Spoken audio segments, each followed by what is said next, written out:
Ó Maria concebida sem pecado, rogai por nós que recorremos a vós. pelo sinal da Santa Cruz, livrai-nos Deus, nosso Senhor, dos nossos inimigos. Em nome do Pai, e do Filho, e do Espírito Santo. Amém. Amém.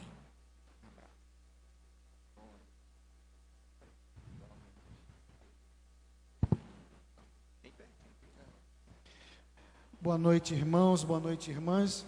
Boa noite. Mais uma vez, uma grande alegria estar aqui com vocês. Como o Pádua falou, né, meu nome é Alexandre, sou casado, sou do Rio de Janeiro, casado com a dona Andréia, temos 2 filhos, estamos aqui pertinho numa missão em Quixadá, as meninas estão aí em algum lugar, a Juliana, estão ali, uma Juliana está ali, a Juliana e a Roberta, e hoje a gente tem mais uma que é a Lidiane, que veio passar uma semana com a gente aqui. O tema que me passaram, o tema que o Pádua passou, é um tema muito doce, e eu queria muito que a gente pudesse mergulhar nessa realidade desse amor de Jesus, que é tão generoso e tão penetrante. Ele chamou o tema de socorridos pela misericórdia. Eu queria fazer uma pergunta direta para você que está aqui, mas também para aqueles que nos acompanham pelas transmissões. Você precisa da misericórdia? Levante a mão quem acha que precisa da misericórdia de Deus. Então nós estamos no lugar certo, graças a Deus. Então nós vamos direto à palavra de Deus. Eu convido você a abrir em Lucas, capítulo 18.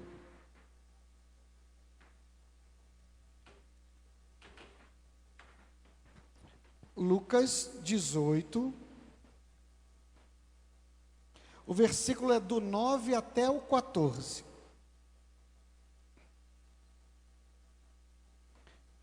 (9 a 14). Lucas 18, 9 a 14, que, como já é tradição aqui do grupo, você sabe que está baseado na liturgia de domingo, então foi o evangelho de ontem. E diz assim, Jesus lhes disse ainda esta parábola a respeito de alguns que se vangloriam como se fossem justos e desprezavam os outros. Subiram 2 homens ao templo para orar. Um era fariseu, o outro publicano. O fariseu, em pé, orava no seu interior desta forma: graças te dou, ó Deus, que não sou como os demais homens, ladrões, injustos, adúlteros, e nem como o publicano que está ali. Jejuo 2 vezes na semana e pago o dízimo de todos os meus lucros. Versículo 13. O publicano, porém, mantendo-se à distância, não ousava sequer levantar os olhos ao céu, mas batia no peito dizendo: ó Deus, tem piedade de mim, que sou pecador. Digo-vos, este voltou para casa justificado, e o outro não. E não o outro, pois todo que se exaltar será humilhado, e quem se humilhar será exaltado. Palavra da salvação. Podemos dar uma salva de palmas para a palavra de Deus. Nós queremos, de alguma maneira, fazer esse texto ficar ainda mais em relevo, mesmo depois da liturgia de ontem, que com certeza você já ouviu alguma coisa através do sacerdote, nos motivando essa realidade da misericórdia a partir dos textos bíblicos da liturgia. É bom a gente lembrar algumas coisas, e eu quero então fazer como a introdução essas lembranças. Primeiro, os personagens, né? O fariseu e o publicano. Os fariseus eram como um grupo de judeus, era um grupo religioso, né, muito ligado à tradição e à lei. Só que eles, de todos aqueles que conviveram com Jesus, era o grupo que Jesus mais pegava pesado, vamos dizer assim. Jesus, ele batia muito, porque Jesus enxergava neles o desejo de seguir a lei, mas aquilo que eles falavam, eles não viviam. Então Jesus falava muitas vezes, nós vamos encontrar isso na Sagrada Escritura, Jesus falando que eles são hipócritas, né? Como os sepulcros caiados, ou seja, por fora pintado, mas por dentro só podridão, ossos, enfim. Esse é o fariseu que entra no templo. O publicano já era um outro personagem. O publicano geralmente ele era do povo de Deus, ele não era romano, mas os romanos alistavam ele para ele ser aquele que cobraria os impostos. E todos tinham fama, porque era a prática, parece até um país que eu conheço com relação aos políticos, né? Não vou dizer nem qual é, mas que usavam do trabalho para ganhar dinheiro. Então, se era para cobrar 10, vamos cobrar 20, 10 é meu e 10 eu dou para Roma. E aí, os publicanos, eles não eram nem aceitos pelos romanos, porque para Roma eles eram só serviçais, e por outro lado, eles eram odiados pelo próprio povo, pelo próprio sangue, porque todos sabiam que eles roubavam, que eles eram corruptos, e em cima dessa corrupção, eles tinham uma vida melhor em cima da miséria dos outros, da pobreza dos outros, do sacrifício dos outros. Então, esses são os dois personagens que Jesus vai usar nessa parábola. E aí vai dizer assim, Jesus lhes disse ainda essa parábola a respeito de alguns que se vangloriam. Vangloriam é glória vã, é uma glória que não tem serventia. Como se fossem justos e desprezassem os outros. Subiram 2 homens ao templo para orar, um fariseu e um publicano. Quando os dois são colocados no templo, eu entendo que Jesus, ele está mostrando para mim e para você, que o acesso a Deus, ao sagrado, é para todos. Qualquer um pode entrar no templo, qualquer um tem acesso ao sagrado. Por quê? Porque Deus se deixa encontrar. Deus nos busca deixando que nós o encontremos. Ele está em todos os lugares. O salmo de hoje vai dizer isso. Um dia ou outro, né, vai declarar, vai dar o testemunho das maravilhas do Senhor.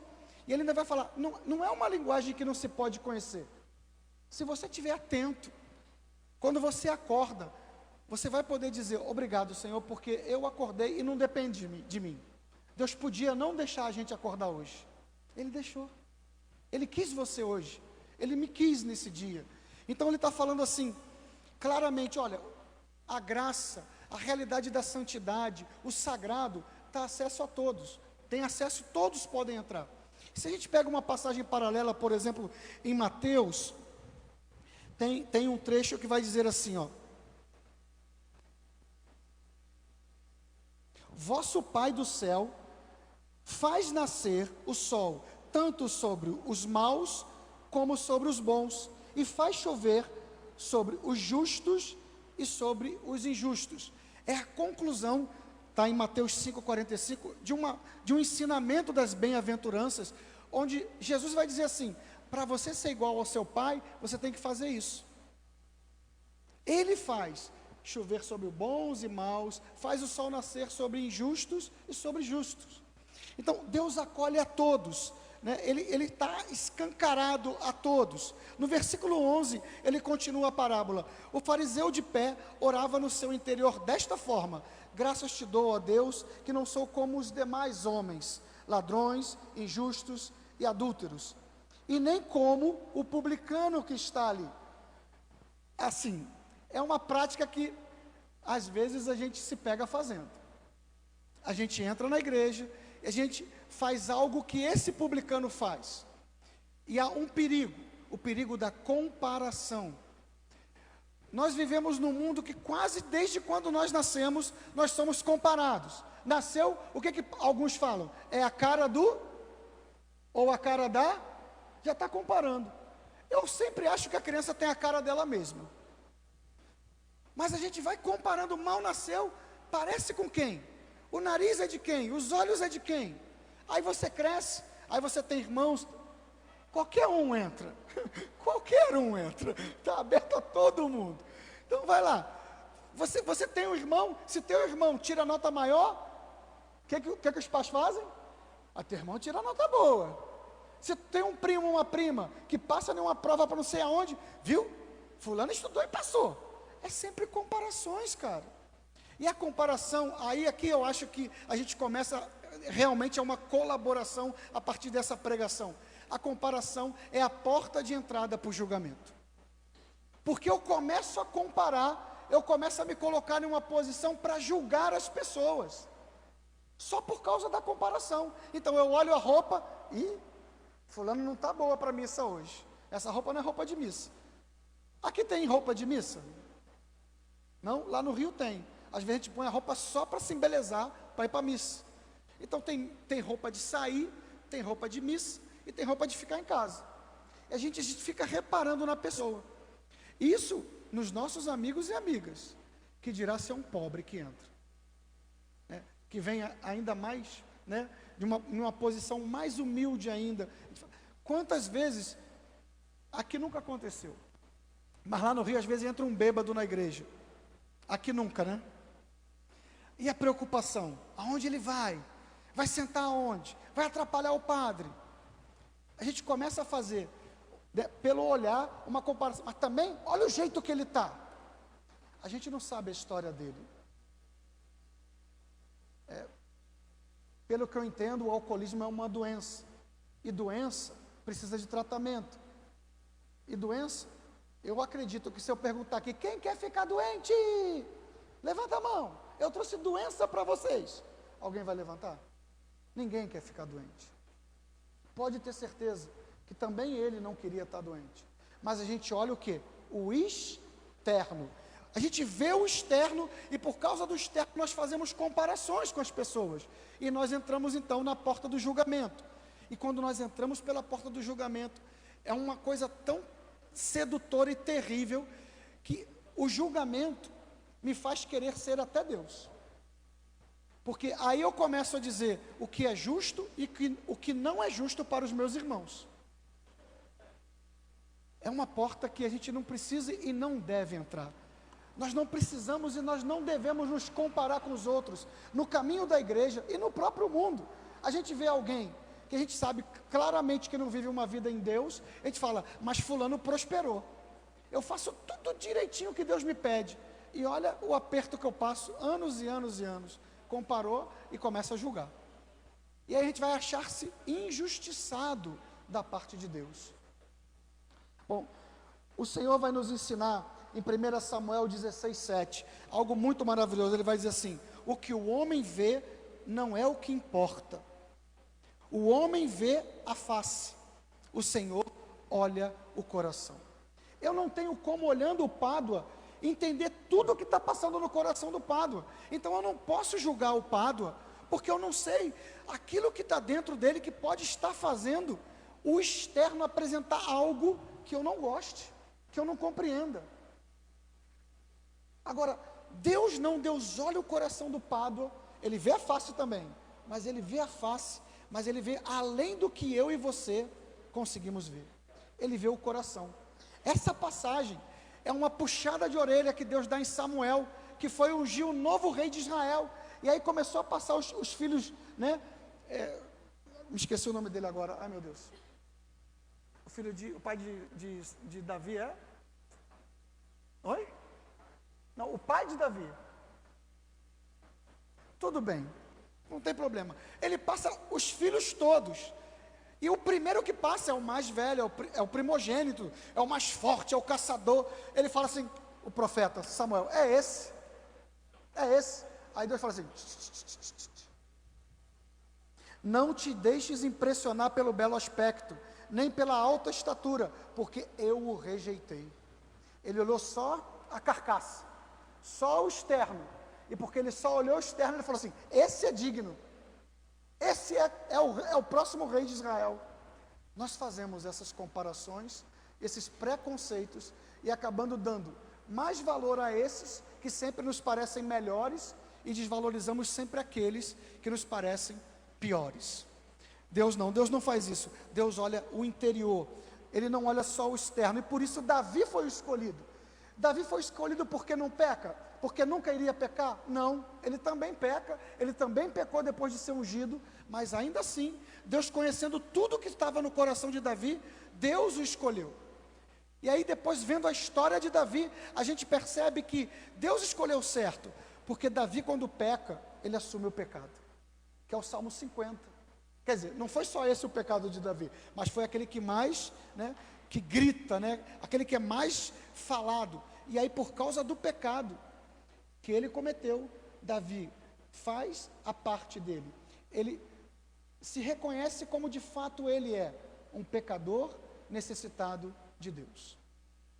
Deus olha o coração de Davi, Deus sabe dos pecados que ele ia cometer, Deus sabe dos pecados que ele comete, Deus sabe dos pecados que ele cometeu, mas ele sabe também que ali tem um coração que se arrepende, que se deixa quebrantar, que não é orgulhoso.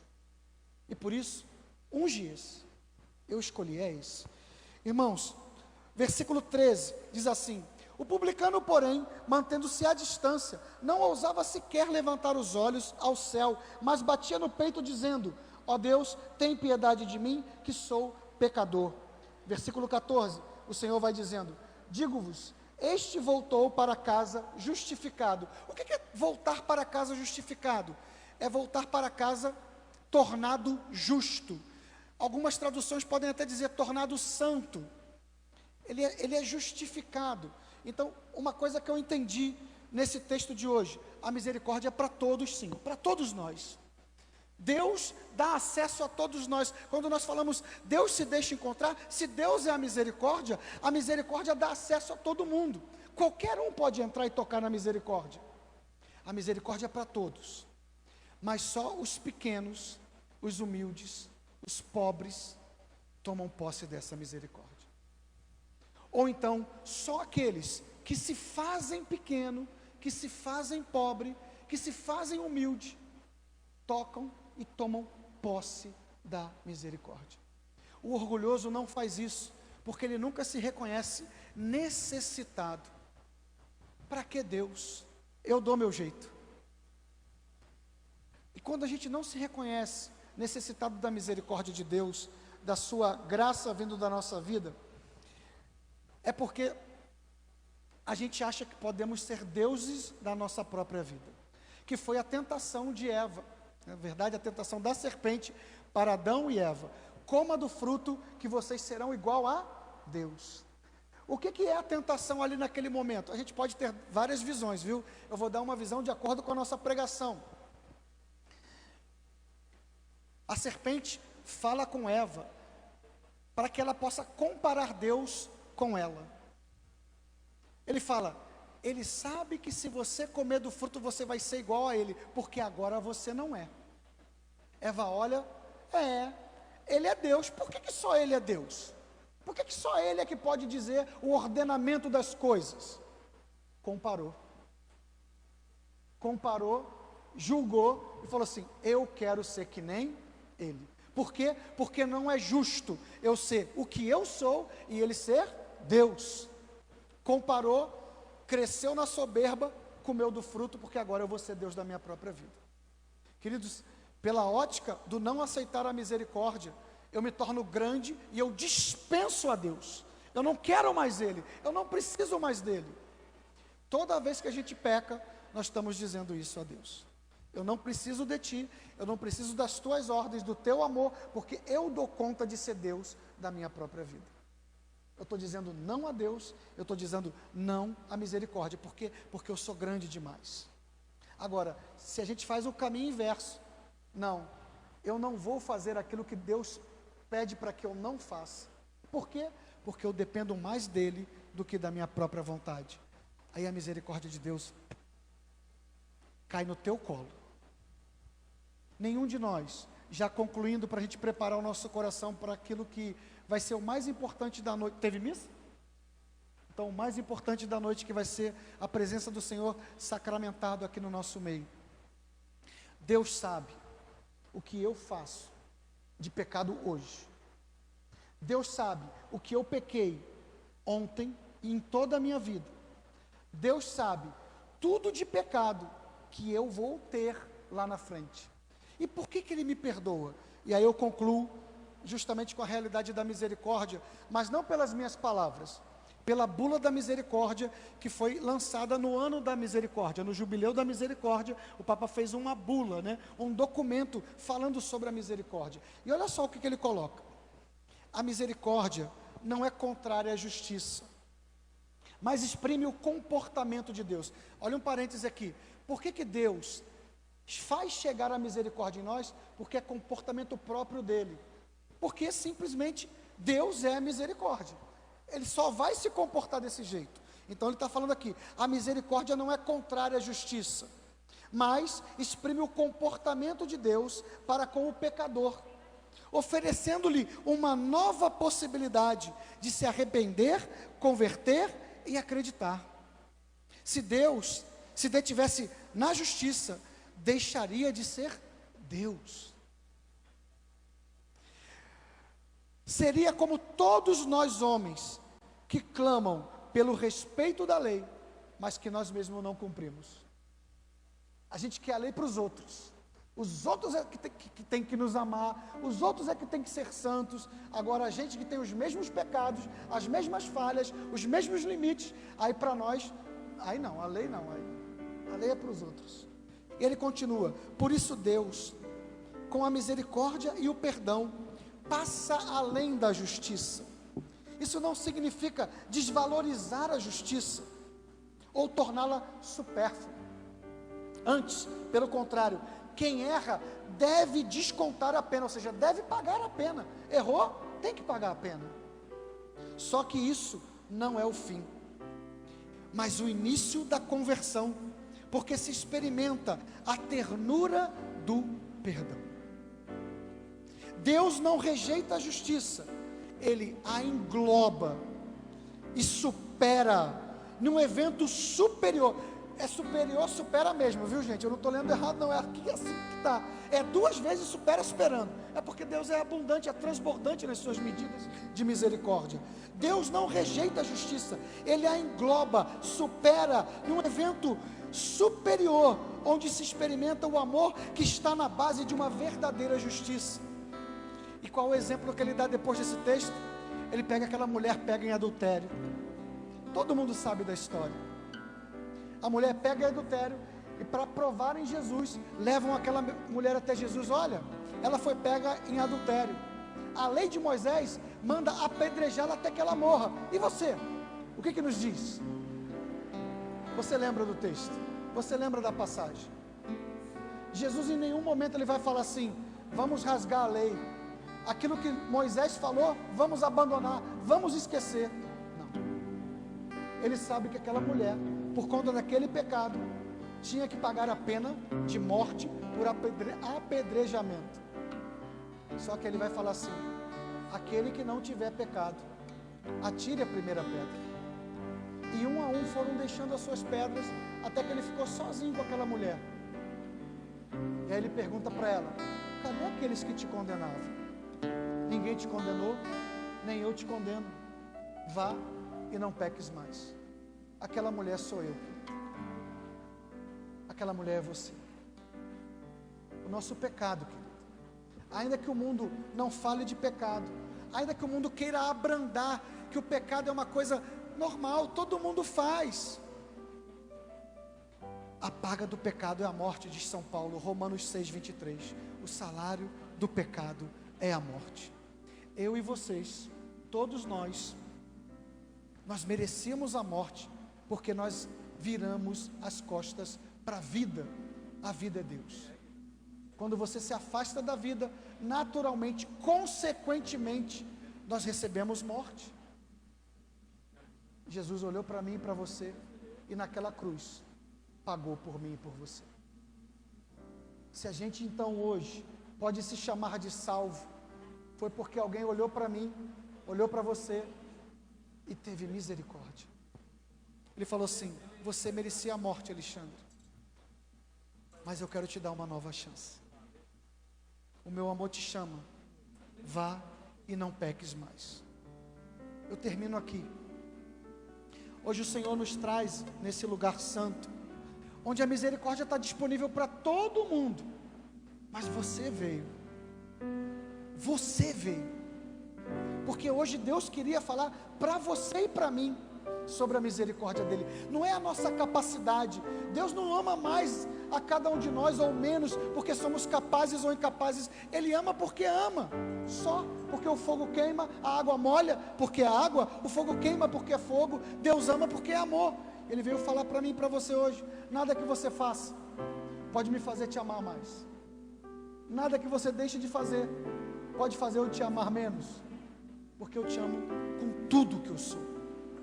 Deus não te compara com ninguém, como nós fazemos com os outros, porque para Jesus você é único, para Deus você é único. E ao invés de comparar você com alguma coisa, Ele olha para si mesmo e fala: eu vou fazer como sempre eu faço. O comportamento de Deus segundo a bula da misericórdia: eu vou amar, perdoar pela minha misericórdia, e vou dar mais uma chance ao Alexandre, vou dar mais uma chance a nós. Quem aqui precisa de mais uma chance hoje? Porque hoje nós pecamos. Quem aqui sabe que amanhã vai precisar de mais uma chance? Quem aqui sabe que depois de amanhã vai precisar de mais uma chance? Quem já está cansado, mas sabe que vai precisar de mais uma chance a vida toda? Se a gente não se afastar dele, porque o acesso é livre, nós sempre vamos poder experimentar essa nova chance, essa realidade de misericórdia que nós encontramos somente em Jesus, somente em Deus, e podemos assim desfrutar dessa realidade maravilhosa, porque Deus vê em nós a necessidade, e Ele vem nos socorrer pela sua misericórdia. Convido você a ficar de pé. Fechar os seus olhos. Abrir os seus braços. Mas acima de tudo, abrir o seu coração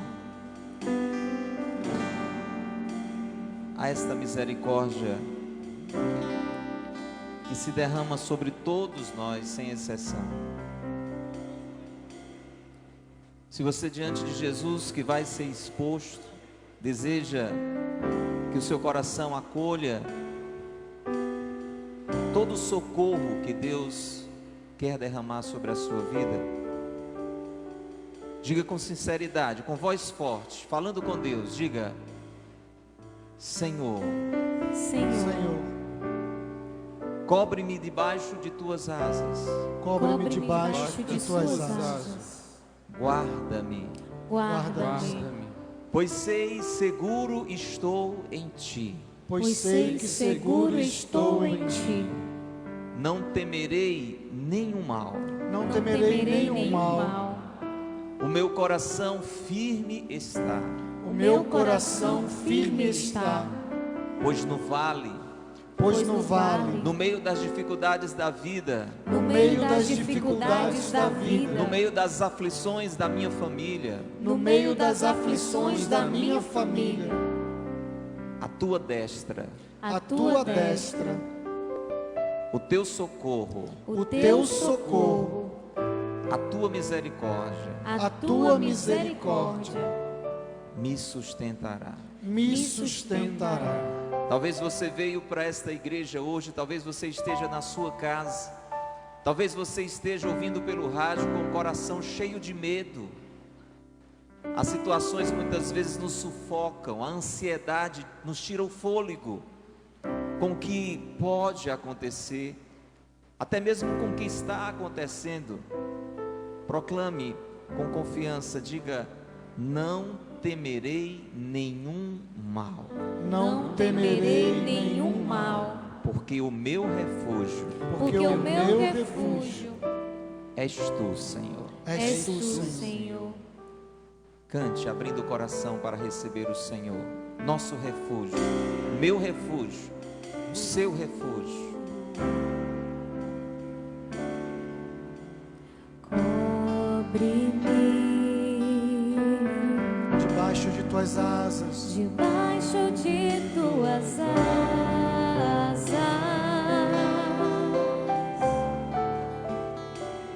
Guarda-me,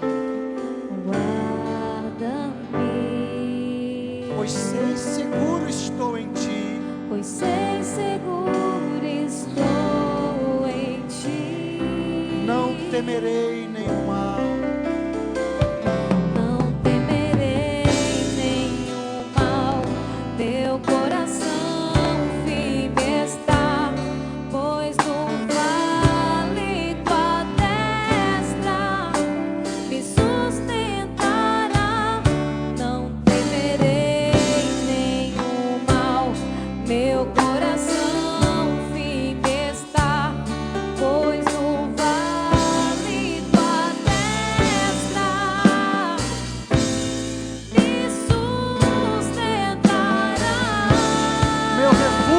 Senhor.